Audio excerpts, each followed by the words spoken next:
통일부가 오늘 오전 내년도 업무 계획을 대통령에게 보고했습니다. 내년 목표를 한반도 평화 공존의 원년으로 만들기로 정했는데요. 네, 이 시간 정동현 장관 모시고 자세한 이야기 들어보겠습니다. 장관님, 어서 오십시오. 어서 오십시오. 네, 안녕하세요. 예, 반갑습니다. 저희가 앞선 보도로도 확인을 해봤습니다만 오늘 업무 보고에서 대통령께서 이런 말씀하셨더라고요. 남북 관계의 단절 상황이 심각하다는 얘기를 하시면서 그만큼 내년도 남북 관계의 어떤 대북 정책이 중요한 상황일 텐데 일단 먼저 장관께서 생각하시는 내년도 한반도 정세 전망을 좀 들어보고요. 또 그에 맞춰 통일부 대북 정책의 추진 방향도 함께 들어보겠습니다. 네, 격동의 시간이 될 것 같습니다. 네. 연초부터 움직이게 될 터인데요. 제일 큰 거는 이제 4월달에 트럼프 대통령이 중국을 방문해서 미중 정상회담을 갖게 되는데, 예. 세계 각 지역이 그렇지만 미국과 중국이 가장 큰 손이지 않습니까? 저는 그때까지 4개월이 굉장히 중요한 시간이다 이렇게 생각합니다. 예. 올해 그 방향은 어쨌든 북미 대화를 통해서 공간을 만들고 지금 7년째 꽉 막혀 있는 만 7년이죠. 이제 8년째 접어듭니다. 남북 대화를 어떻게든 시동을 거는 것, 트는 것, 그것이 절대 과제입니다. 그렇군요. 네, 2026년 대북 정책 방향 전반적으로 말씀해 주셨는데 그렇다면 이른바 평화 공존 정책의 출발점, 이 정책을 좀 관통하는 원칙과 철학이 있다면 뭔지 간단하게 설명을 부탁드릴게요. 네, 말씀하신 대로 2026년도 통일부의 목표는 한반도 평화 공존 원년 만들기입니다. 평화 공존의 정책에 이건 정책을 넘어서서 하나의 이념과 사상이라고 볼 수도 있어요. 네. 이것의 뿌리는 1909년 안중근 의사의 동양 평화론으로부터 출발합니다. 네. 특히 이재명 대통령은 자주 안중근 의사의 동양 평화론을 언급합니다. 그것이 이제 평화 공존론의 뿌리고 기본적으로는 우리 국민 가슴 속에 있습니다. 우리는 전쟁의 참화를 겪었던 국민으로서 아직도 그 상처가 있습니다. 예. 평화롭게 평화 공존의 세상을 꿈꾸는 것은 우리 모두의 염원이자 비원이거든요. 그래서 한반도 평화 공존을 넘어서서 동북아 평화 공존에 대한 그런 우리 국민적 염원을 담아낸 것이 바로 2026년도 통일부의 비전이자 목표입니다. 예. 또 이것은 사실은 91년도 노태우 정부, 보수 정부죠. 그때 맺어졌던 남북 간의 기본 합의서, 서로 상대방의 체제를 인정하고 존중한다, 내부 문제에 간섭하지 않는다, 비방 중상하지 않는다, 전복 파괴하지 않는다는 등의 내용으로 지난 35년 동안 내려온 평화 공존의 역사, 이것을 계속 발전시키는 데 있습니다. 알겠습니다. 평화 공존의 한 축이 될 북한 얘기 좀 해보도록 하겠습니다. 북한이 내년 초에 노동당 9차 대회를 개최한다고 하는데 당대회까지는 이제 내부 경제 성과 달성에 집중할 걸로 보이는데 북한이 당대회 이후에 이제 그 북미 간의 관계, 미국과의 대화에 나설 거라는 예상도 나오고 있습니다. 장관께서 어떻게 좀 예상하고 계십니까? 지난 9월 달에 최고인민회의가 있었어요. 거기서 이렇게 말했습니다. 김정은 위원장이 미국이 비핵화에 대한 집념을 털어버린다면 우리가 평화 공존을 주제로 미국과 마주하지 못할 이유가 없다. 그러니까 평화 공존에 관해서 논의할 수 있다라는 것이죠. 현재 북한도 미국도 북미 정상회담에 대한 수요가 있습니다. 지난번 에이펙 정상회의 계기에 판문점 회동이 이루어졌으면 하는 그런 아쉬움이 있습니다만 그렇기 때문에 더더욱 내년 4월 트럼프 대통령의 중국 방문 계기 전후에 통일부의 전망과 희망으로는 평양에서 이루어지는 북미 정상회담이 이루어질 수 있다면 그것은 한반도 정세에 아주 결정적인 변수가 되리라고 생각합니다. 네. 그렇군요. 자, 북미 대화와 관련해서 이재명 대통령은 트럼프 대통령을 피스메이커, 또 이재명 대통령께서는 페이스메이커로서 뒷받침하겠다라는 입장을 밝힌 바가 있습니다. 역할이 주목되는 가운데 내년 통일부가 구상하는 페이스메이커 역할, 좀 어떤 조치를 구상하고 계신지요? 가장 중요한 계기는 아마 내년 초로 지금 전망이 되는 한중 정상회담입니다. 네. 이재명 대통령과 시진핑 주석의 한중 정상회담이 이루어진다면 이제 한미 정상회담, 한중 정상회담 그리고 이미 북중 정상회담은 이루어진 거니까 마지막 고리는 이제 북미 정상회담이죠. 이렇게 되면은 한반도에서의 실질적 정전 체제의 당사자 미국, 중국, 북한의 정상들이 다 이렇게 순환 소통하게 되는 셈입니다. 네. 이미 이 트럼프 대통령은 경주 정상회담 때 한반도는 지금 공식적으로는 전쟁 상태에 있다. 그리고 이 전쟁 상태를 끝내는 것이 상식이다. 사실 핵심을 꿰뚫은 얘기거든요.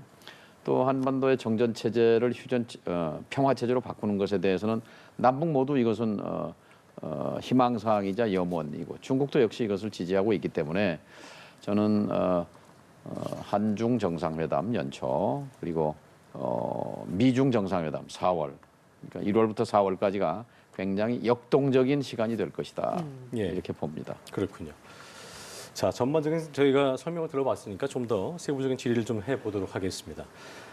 대통령께서도 오늘 업무보고에서 얘기한 대로 남북 관계 단절이 길어지고 있죠. 8년을 넘어가고 있는데요. 장기적으로 이제 중단된 남북 대화 되살리기가 무엇보다 우선으로 해결되어야 할 과제로 보이는데 이를 위해서 뭐 선제적이고도 그렇고 실천적 평화 조치를 하시겠다고 업무 보고 때 오늘 말씀하셨습니다. 구체적 내용 좀 들어볼까요? 그 긴장 완화와 평화 공존에 대한 일관된 메시지를 꾸준히 발신할 필요가 있고요. 기본적으로 우리는 일체 북에 대해서 적대 행위를 할 이유도 없고 하지 않을 것입니다. 그리고 북이 걱정하는 흡수 통일에 관해서 이것을 생각해 본 적도 없고 이건 바람직하지도 않습니다. 그렇기 때문에 북에 대해서 무너진 신뢰를 다시 쌓기 위한 크고 작은 조치들을 할 것이고요. 예. 그다음에 역시 지금 일체 접촉 금지령이 지금 지속되는 상황이기 때문에 현실적으로 보면은 어떻게든지 북미 회담이 이루어져야만 남북이 움직일 수 있는 자율적인 공간이 만들어진다. 그렇군요. 그래서 거듭 말씀드리면 4월 미중 정상회담 계기를 활용해서 북미 정상회담이 이루어질 수 있도록 돕는 예. 것. 그것이 제일 중요한 일이라고 생각합니다. 네. 자, 이제 한미 연합훈련 문제를 짚어보도록 하겠습니다. 장관께서는 그동안 북미 대화가 성립이 되려면 한미 연합훈련 조정할 수 있다라는 말씀을 해오셨고요.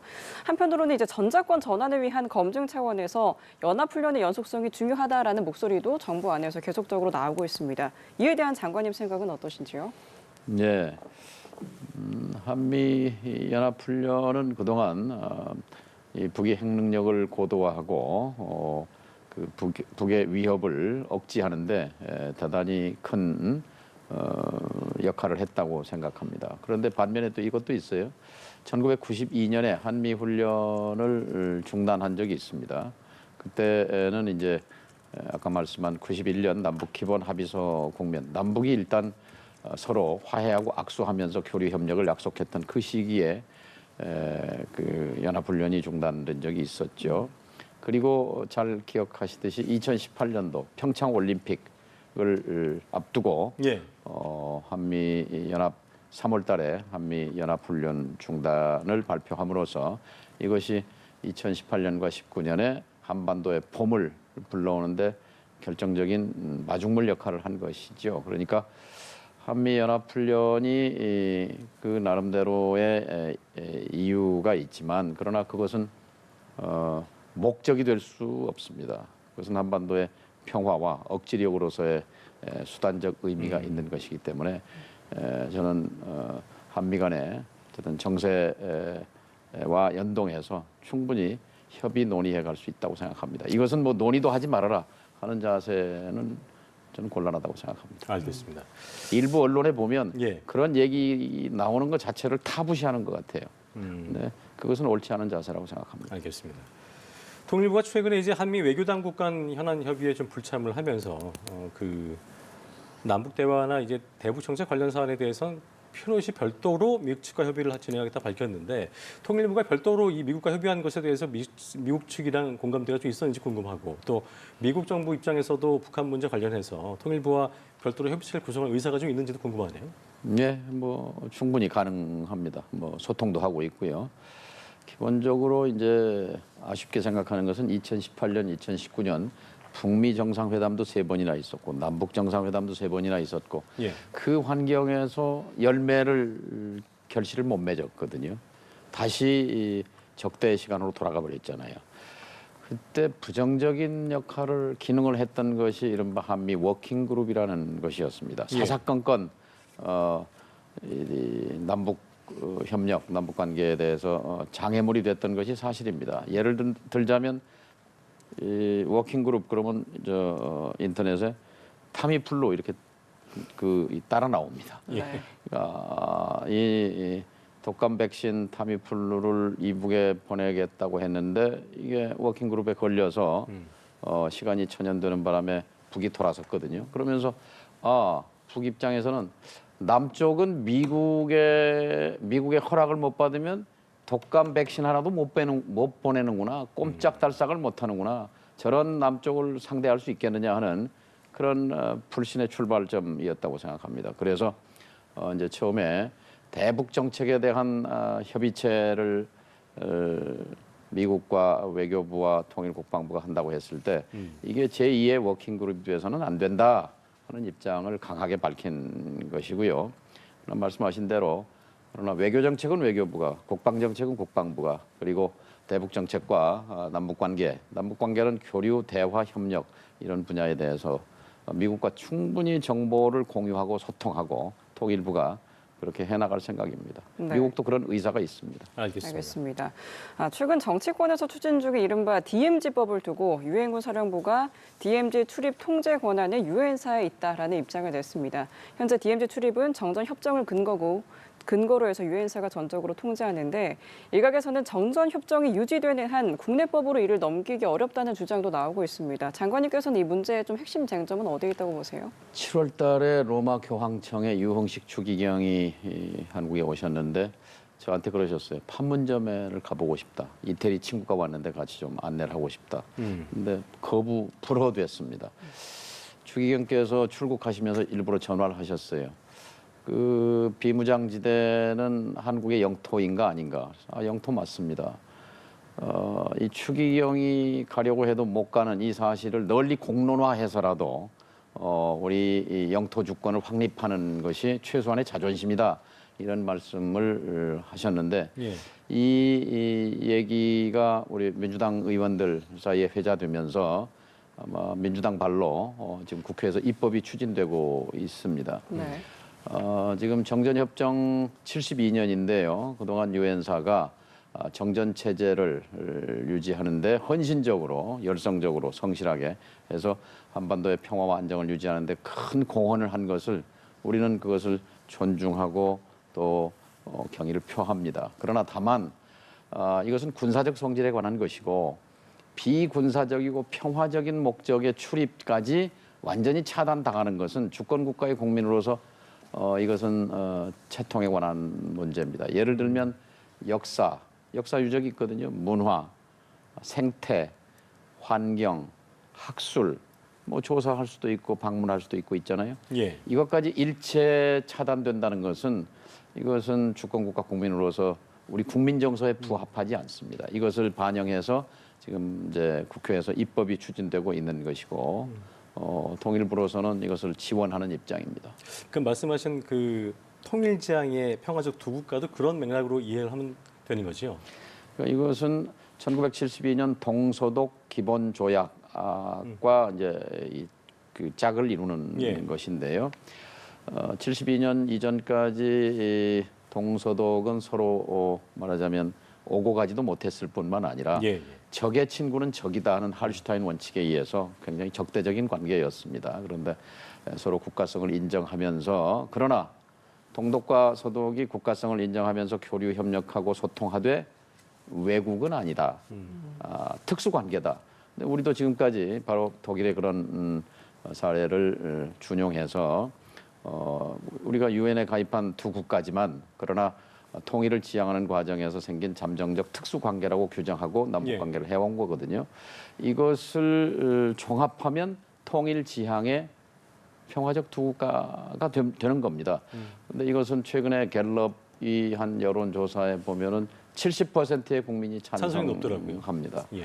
따라서 이것이 갈등의 소재가 되는 것은 바람직하지 않다고 생각합니다. 네, 알겠습니다. 여기까지 통일교 업무보고 비롯한 현안들 정동영 장관과 함께 이야기 나눠봤습니다. 오늘 말씀 고맙습니다. 말씀 고맙습니다. 감사합니다.